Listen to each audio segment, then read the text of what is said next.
Қалдарыңыз қалай, құрметті АПЕК Петротехник жоғары колледжінің студенттері және де ұстаздары. Біз қазір Сарайшық қаласына баратырмыз. Көне Сарайшық қаласының орнына.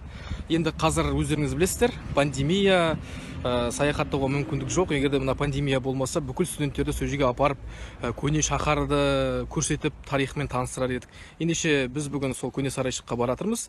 Сол жерден сіздерге толыққанды ақпарат көрсетеміз, әдемі видеолар, және де сол жердегі тарихшылар мен археологтармен сұхбаттасамыз. Ендеше көрейік. Біз аттандық. Осы Атырау қаласынан 50 километр жерде орналасқан. Ендеше кеттік. Біз қазір құпияға толы мекенге кетіп барамыз. Киелі мекенге сапарымыздың басты мақсаты қасиетті орынды көру, сіздерге көрсету, құдіретін сезіндіру.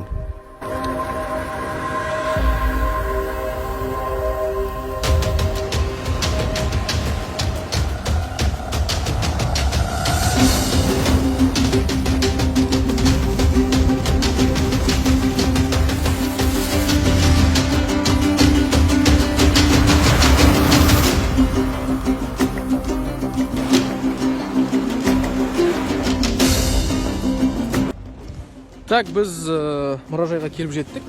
Енді бұл жерде карантиндік шара қатаң сақталады, сондықтан маска тағамыз. Өздеріңіз көріп тұрғандай, бұл Сарайшықтың мұражайы. Ардында тұрған мешіт, ал бұл хандар кесенесі. Ең бірінші саяхатты хандар кесенесінен бастаймыз. Ендеше алыстамаңыздар.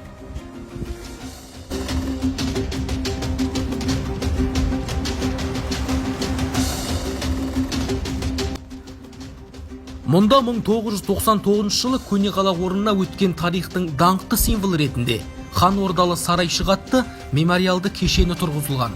6552 шаршы метр жерді алып жатқан кешенде биіктігі 14,5 метрлік хандар пантеонында орналасқан. Жет ханға арналып құлпытастар қойылған. Белгі тастарға қара мраморға хандардың есімдері мен билік еткен жылдары жазылған. Келушілер ағашқа тілек армандарын білдіріп, жаулықтарын іледі.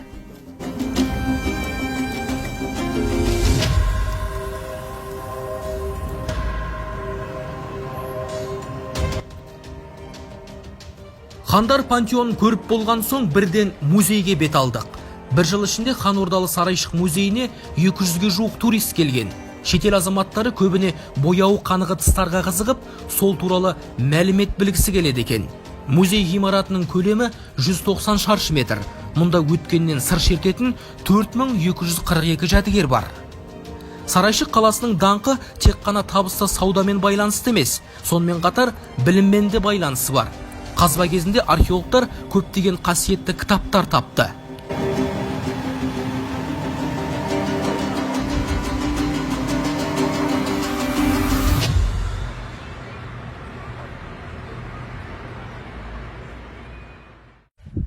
Мінекей достар, біз қазір көне Сарайшық қаласының орнындамыз.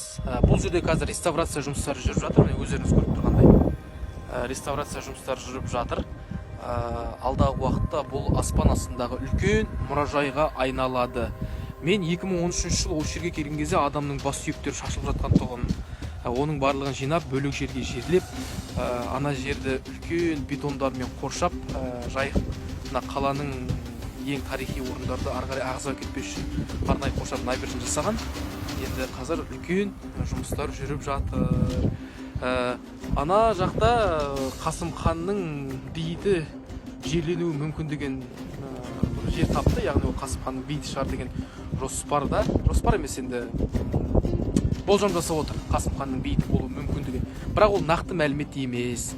Қазір міне реставрация жүріп жатыр. Әнекей тастар жатыр, көне Сарайшықтың тастары. Бұл енді кәдімгі тұрғын үй кешендері екен. Бірақ нағыз Сарайшықтың орталығының көбі су шайып кеткен, өкінішке орай.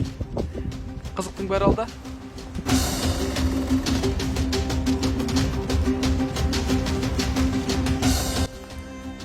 Көне Сарайшық қаласы ыңғайлы, яғни Еуропадан Азияға кірер жерде орналасқан. Бұл қала Азияға кіру кілті болған және осы қала арқылы ұлы жібек жолы өткен. Осыған сай сауда көпірі іске қосылды және көпір арқылы Қытай жібегі, фарфоры, шығыстың барлық дәмдеуіштері мен тәттілерінің түрлері өткен.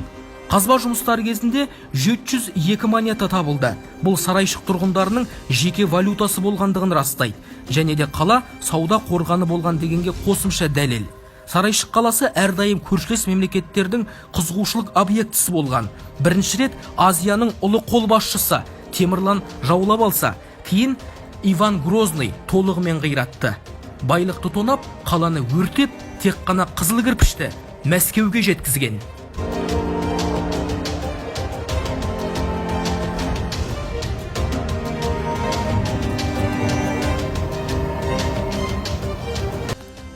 Құрметті студенттер, көне шаһар Сарайшық туралы сіздерге біраз мағлұмат бердік деп ойлаймын. Сарайшық қаласы Қасым ханның кезінде Қазақ хандығының тұңғыш астанасы болған. 1580 жыл дүркіреп тұрған шағында орыс патшасы Иван Грозныйдың әдейі жіберген казактардың қолынан жермен жексен болды. Кейін көне Сарайшық қаласының көшірмесін Ресей апарып, Мәскеу қаласын тұрғызды. Қазіргі Ресейдің астанасы Мәскеу көне Сарайшық қаласының толық көшірмесі болып табылады. Көне шаһардың қалған қирандылары жайықтың асау толқындары шайып кеткен. Тарихқа терең үңілгісі келетіндер саны көп. Сондықтан да қазба жұмыстары тұрақты жүргізілуде.